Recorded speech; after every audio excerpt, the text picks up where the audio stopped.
നമസ്തേ. കേരളം ഒരു ഭ്രാന്താലയമാണെന്ന് സ്വാമി വിവേകാനന്ദൻ പണ്ട് ഉണ്ടെന്നുള്ളത് എല്ലാവർക്കും അറിയാവുന്ന കാര്യമാണല്ലോ.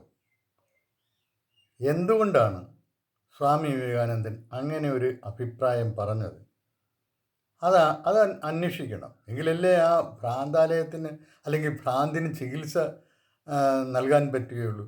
ഭ്രാന്താലയം എന്ന പേര് മാറ്റാൻ പറ്റുകയുള്ളൂ. എന്തിനാണ് അദ്ദേഹം പറഞ്ഞത്? കേരളം ഒരു ഭ്രാന്താലയമാണെന്നല്ല, മലബാറികൾ ഓരോ വീടും ഓരോ ഭ്രാന്താലയമാണെന്നാണ് അദ്ദേഹം പറഞ്ഞത്. അത് എല്ലാ വീടുകളുമല്ല. ഏതൊക്കെ വീടുകൾ? അദ്ദേഹം ഇവിടെ കണ്ട ഭ്രാന്ത് എന്താണ്? അദ്ദേഹം എന്ന് പറഞ്ഞാൽ ഒരു പറയ സമുദായത്തിൽപ്പെട്ട അല്ലെങ്കിൽ ഭംഗി എന്ന് വെച്ചാൽ താഴ്ന്ന ജാതിക്കാരായെന്ന് കണക്കാക്കപ്പെടുന്ന ആളുകൾ, അവരുടെ സമുദായത്തിൽപ്പെട്ട ആളുകൾ ഏതെങ്കിലും ഒരു പൊതുനിരത്തിൽ കൂടി സഞ്ചരിച്ചാൽ അത് വിലക്കും. ആരാണ്? കുറേ ആഢ്യ ഹിന്ദുക്കളെന്ന് സ്വയം വിചാരിക്കുന്നവർ, അവർ വിലക്കും. എന്നാൽ ഇതേ പറയനോ പുലയനോ ആരും ആയിക്കൊള്ളട്ടെ, അയാൾ മതം മാറി ഒരു ക്രിസ്ത്യൻ പേര് സ്വീകരിച്ച് അല്ലെങ്കിൽ ഒരു ഇസ്ലാം പേര് സ്വീകരിച്ച് അതേ വഴിയിൽ കൂടി വന്നു കഴിഞ്ഞാൽ ഇവരൊന്നും മിണ്ടില്ല. ഇതാണ് അദ്ദേഹം കണ്ട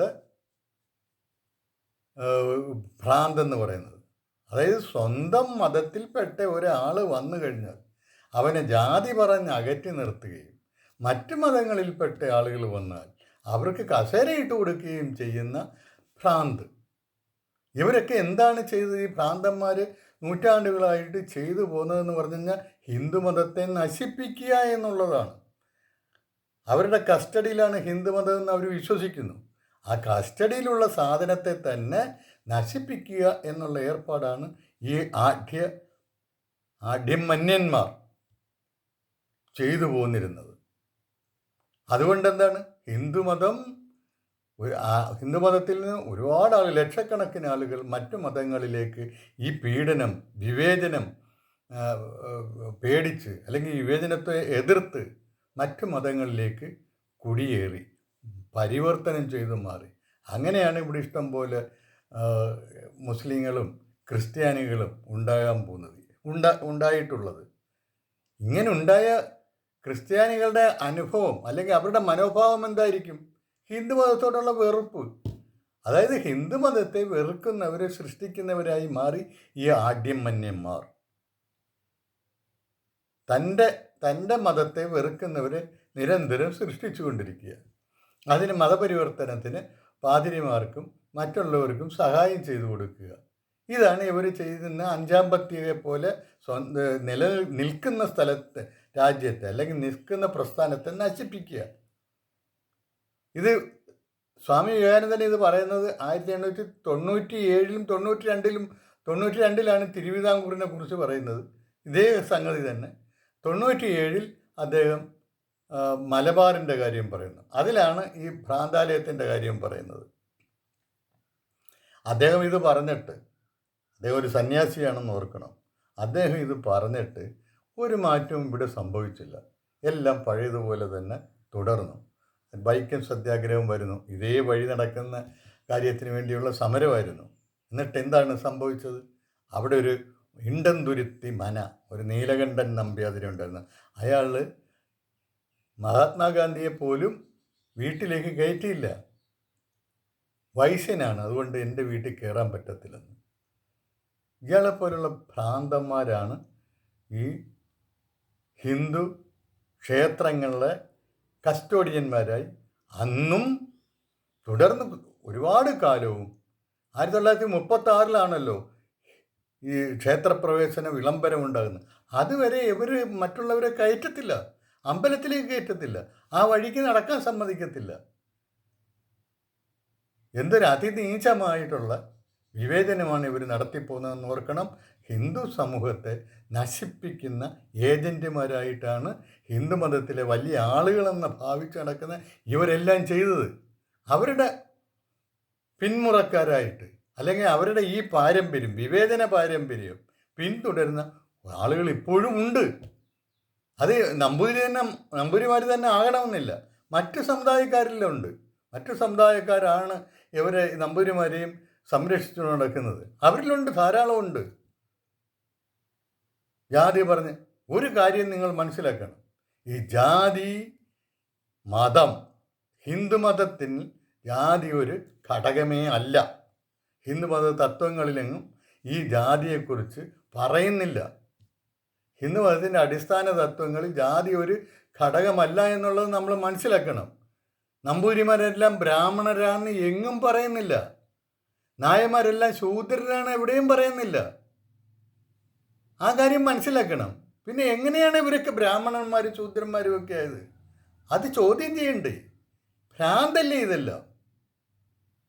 അതായത് അടിസ്ഥാന പ്രമാണങ്ങളിൽ പറയാത്ത കാര്യങ്ങൾ ഇവർ തന്നെ സ്വയം അങ്ങ് ഏറ്റെടുക്കുകയാണ്. ഞങ്ങൾ പറയുന്നതാണ് നിയമം എന്നുള്ള നിലയിൽ ഏറ്റെടുത്തിട്ട് അവർ ചെയ്യുന്നത് പറഞ്ഞാൽ അവർ ഒരു മതത്തിൻ്റെ മേധാവിത്വം സ്ഥാപിക്കുകയാണ്. അനാവശ്യമായ മേധാവിത്വം. അവരിൽ നിന്നാണ് ക്ഷേത്രങ്ങളെ വിമോചിപ്പിക്കേണ്ടത്. മാർക്സിസ്റ്റുകാരിൽ നിന്ന് മോചിപ്പിക്കുന്നതിന് മുമ്പ്, കമ്മ്യൂണിസ്റ്റുകാരിൽ നിന്ന് മോചിപ്പിക്കുന്നതിന് മുമ്പ് ഈ അന്ധന്മാരായിട്ടുള്ള മതവിശ്വാസികളിൽ നിന്ന് ഹിന്ദുമതത്തെയും അതുപോലെ തന്നെ ഹിന്ദു ക്ഷേത്രങ്ങളെയും വിമോചിപ്പിക്കണം. എങ്കിലേ ഹിന്ദുമതം ഇവിടെ വളർന്നു വരികയുള്ളൂ. അതിൻ്റെ അടിസ്ഥാന ആശയങ്ങൾക്ക് ഒപ്പം അത്രയും ഉയരത്തിലേക്ക് ഹിന്ദുമതം വളരണമെന്നുണ്ടെങ്കിൽ ഇവരിൽ നിന്ന് ഹിന്ദു ക്ഷേത്രങ്ങളെയും ഹിന്ദുമതത്തെയും രക്ഷിക്കണം. ഇവരൊന്നും ഇന്നിപ്പം പൂണൂലിട്ട് ബ്രാഹ്മണരാണെന്ന് പറഞ്ഞ് നടക്കുന്നവരൊക്കെ ബ്രാഹ്മണനൊന്നും അല്ല. ബ്രാഹ്മണരാരാണ്? അവർ ഈ ആത്മീയ തത്വങ്ങളെക്കുറിച്ച് പഠിച്ച് അറിവ് നേടിയവരാണ്. ആ അറിവ് മറ്റുള്ളവർക്ക് പകർന്നു കൊടുക്കുന്നവരാണ്. ഈ ബ്രഹ്മജ്ഞാനം നേടിയവരാണ്. അങ്ങനെയാണ് ഉപനിഷത്തുകൾ പറയുന്നത്. ഒരു ബ്രാഹ്മണൻ്റെ മകൻ സ്വാഭാവികമായിട്ട് ബ്രാഹ്മണനാകത്തില്ല. അതും ഉപനിഷത്തുകളിൽ പറയുന്നുണ്ട്. ഞാൻ പലയാവർത്തി പറഞ്ഞിട്ടുള്ളതാണ് ഈ കാര്യങ്ങൾ. അതുപോലെ മനുസ്മൃതി ഇവരുടെ ഏറ്റവും വലിയൊരു കൃതിയായിട്ട് അവർ പൊക്കിക്കൊണ്ട് നടക്കുന്നതാണ്. മനുസ്മൃതിയിൽ ഒരുപാട് നല്ല കാര്യങ്ങളുണ്ട്. അതിലൊരു കാര്യം ഞാൻ പറയും, ഈ പഠിപ്പില്ലാത്ത ഒരുത്തൻ ബ്രാഹ്മണനല്ല എന്ന് അതിൽ വളരെ വ്യക്തമായിട്ട് പറയുന്നുണ്ട്. പൂണൂലിട്ടതുകൊണ്ടോ അല്ലെങ്കിൽ ഒരു ബ്രാഹ്മണൻ്റെ മകനായിട്ട് പിറന്നതുകൊണ്ടോ അവനൊന്നും ബ്രാഹ്മണനാകത്തില്ല. അതായത് തടി കൊണ്ടുള്ള ആനയെപ്പോലെയാണ് അവൻ ചുമ്മാ ബ്രാഹ്മണൻ പേരും പറഞ്ഞ് നടക്കുന്നതെന്ന്. അങ്ങനെ തടിയാനകളാണ് നമ്മുടെ നാട്ടിലെ ബഹുഭൂരിപക്ഷവും. ഒന്നോ രണ്ടോ വ്യക്തികൾ ഒരുപക്ഷെ സത്യത്തിലുള്ള ബ്രാഹ്മണരായിരിക്കാം. അതുപോലെ തന്നെ മറ്റു വർണ്ണങ്ങളുടെയും കാര്യത്തിൽ ക്ഷത്രിയൻ, വൈശ്യൻ, ശൂദ്രൻ, ഞാൻ ക്ഷത്രിയൻ എന്ന് പറഞ്ഞ് കുറേ ആൾക്കാർ. എന്താണ് ഇതിനൊക്കെ അടിസ്ഥാനം? എന്താണ് ഇതിനൊക്കെ പ്രമാണം എന്ന് പറഞ്ഞു കഴിഞ്ഞാൽ ഒന്നുകിൽ ഉപനിഷത്തിൽ നിന്ന് പറയണം, അല്ലെങ്കിൽ ഗീതയിൽ നിന്ന് പറയണം.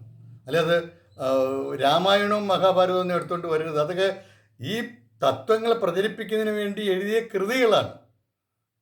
അതിൽ പറയുന്ന എല്ലാം പ്രമാണങ്ങളല്ല.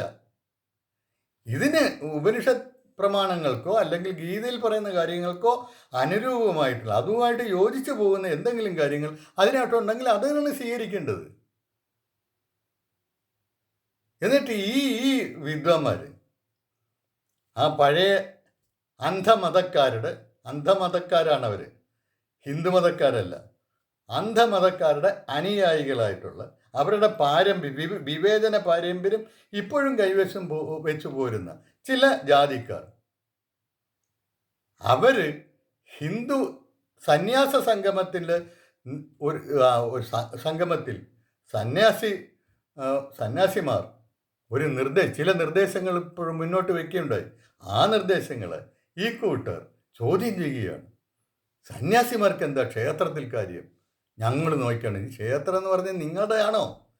ക്ഷേത്രം ഈശ്വരൻ്റെ അല്ലേ? ക്ഷേത്രങ്ങളിപ്പം ഈശ്വരനെ അവിടെ ഒരു വിഗ്രഹം ഉണ്ടാക്കി വെച്ചിട്ട് ഇത് ഈശ്വരനാണ്, ഇത് ഞങ്ങൾക്ക് വല്ലതും തന്നു കഴിഞ്ഞാൽ ഞങ്ങൾ ഈ ഈശ്വരൻ്റെ അടുക്കൽ നിന്ന് പുണ്യം വാങ്ങിച്ച് നിങ്ങൾക്ക് തരാം, അല്ലെങ്കിൽ നിങ്ങൾ ഉദ്ദേശിക്കുന്ന കാര്യം ഞങ്ങൾ പറഞ്ഞ് നടത്തിച്ചു തരാം. ഈ രീതിയിൽ പറഞ്ഞ് ഒരുതരം കച്ചവടം നടത്തുന്ന സ്ഥാപനങ്ങളായിട്ട് ഇവർ ഈ ക്ഷേത്രങ്ങളെ അധപ്പതിപ്പിച്ചില്ലേ? അവരിൽ നിന്ന് മോചിപ്പിക്കണ്ടേ ക്ഷേത്രങ്ങളെ? അപ്പോൾ സന്യാസിമാർ ഇപ്പോൾ പറഞ്ഞിരിക്കുന്നത് എന്താണ്? ക്ഷേത്രങ്ങളെ സ്വാധ്യായത്തിനുള്ള കേന്ദ്രങ്ങളാക്കണം. അതായത് ഈ ആത്മീയ സംബന്ധമായ കൃതികൾ പഠിക്കുന്നതിനുള്ള വേദികളാക്കണം. അതുപോലെ ഹിന്ദുവിൻ്റെ സർവ്വതോമുഖമായിട്ടുള്ള ഉന്നമനത്തിന് വേണ്ട കാര്യങ്ങൾ അവിടെ പഠിപ്പിക്കണം. ഈ ആത്മീയ ഗ്രന്ഥങ്ങൾ പഠിപ്പിക്കണം. അതിനൊക്കെയുള്ള കേന്ദ്രങ്ങളാണ് അതാകേണ്ടത്. ധ്യാനത്തിനുള്ള കേന്ദ്രങ്ങളാക്കണം. അല്ലെ ചുമ്മാ ഈ കാശ് കൊടുത്ത് കാര്യം സാധിപ്പിക്കുന്ന സർക്കാർ ഉദ്യോഗസ്ഥരെ പോലെ അല്ലെങ്കിൽ സർക്കാർ ഓഫീസുകളെ പോലെ അല്ല ക്ഷേത്രം. അതാണ് സന്യാസി സംഗമത്തിൽ ഉയർന്ന അഭിപ്രായം. അതിനെ കളിയാക്കുകയാണ്. സന്യാസിമാർക്ക് എന്താണ് ക്ഷേത്രത്തിൽ കാര്യമെന്ന്. സന്യാസിമാർ ഈ മത ആശയങ്ങളുടെ മതതത്വങ്ങളുടെ അതിൻ്റെ സംബന്ധിച്ചുള്ള വിജ്ഞാനത്തെ പഠിച്ചവരാണ്. അവർ പറയുന്ന ആ വിജ്ഞാനത്തിൻ്റെ അടിസ്ഥാനത്തിലാണ്. അപ്പോൾ അതിനെ മാനിക്കണം. അതിനെ മാനിക്കാത്തതിന് എന്ത് മതവിശ്വാസിയാണ്? അന്ധമതക്കാരാണ് അവർ. അവരിൽ നിന്ന് ക്ഷേത്രത്തെ മോചിപ്പിച്ച് അതായിരിക്കണം ഹിന്ദു മതത്തിനുണ്ടാകുന്ന നവോത്ഥാനം. അതായിരിക്കണം. അല്ലാതെ മാർക്സിസ്റ്റുകാരിൽ നിന്ന് വിട്ട് കുറേ ആൾക്കാർ ഹിന്ദുക്കൾക്ക് തന്നെ കൊടുക്കണമെന്ന് പറഞ്ഞു കഴിഞ്ഞാൽ ഇമാതിരി പേക്കോലങ്ങൾക്കായിരിക്കും അധികാരം കിട്ടുക. ആ ഹിന്ദുമതം നശിക്കാൻ അത് കാരണമാകും. വീണ്ടും വീണ്ടും ഇവിടെ വിവേചനമുണ്ടാകും, ജാതി കുശുമ്പുകളുണ്ടാകും. ഞാൻ നേരത്തെ പറഞ്ഞു, ജാതിയും ഹിന്ദുമതമായിട്ട് യാതൊരു ബന്ധവുമില്ല. ഇതൊക്കെ ഇവിടെ കൊണ്ടുവന്ന് കുത്തിക്കയറ്റുന്ന ഇവരാണ്, ഈ വിവേചനക്കാരാണ്. ഹിന്ദുമതം ഏകത്വത്തിൻ്റെ മതമാണ്. ഏകദൈവ വിശ്വാസമുള്ള മതമാണ്. അത് ഈ മൂഢന്മാർക്ക് അറിഞ്ഞുകൂടാ. അവരന്ധത പരത്തുകയാണ് ചെയ്യുന്നത്. ഇവരെ ഒഴിവാക്കി ഇവരുടെ കയ്യിൽ നിന്ന് ഹിന്ദുമതത്തെ മോചിപ്പിക്കണം. ശരിക്ക് ക്ഷേത്രങ്ങളെയും മോചിപ്പിക്കണം. ക്ഷേത്രങ്ങൾ വിജ്ഞാനം വിതരണ കേന്ദ്രങ്ങളാകണം. ഇതാണ് ഇപ്പോൾ ഹിന്ദുക്കൾ ചെയ്യേണ്ടത്. അവർക്ക് ഹിന്ദുമതം എന്നുള്ള നിലയിൽ നിലനിൽക്കണമെന്നുണ്ടെങ്കിൽ കേരളത്തിൽ ഹിന്ദുമതം ശുഷ്കിച്ച് വരികയാണെന്നുള്ളത് നമ്മൾ മനസ്സിലാക്കണം. മറ്റ് മതങ്ങൾ മുകളിലോട്ട് കയറിപ്പോയി കുറേ വർഷങ്ങൾ കഴിഞ്ഞാൽ ആളുമില്ല, അർത്ഥവും ഇല്ലാത്ത ഇതാവും. നമ്മളും കൂടെ അതിനകത്തേക്ക് തള്ളി വലിച്ചെടുക്കപ്പെടും. അതും ഓർക്കണം. അതുകൊണ്ട് സ്വന്തം ഭാവിക്ക് വേണ്ടി ഈ അന്ധമതക്കാരെ ഒഴിവാക്കി ക്ഷേത്രങ്ങളെ ബലപ്പെടുത്തുക. അതാണ് നമ്മൾ ചെയ്യേണ്ടത്. നന്ദി, നമസ്കാരം.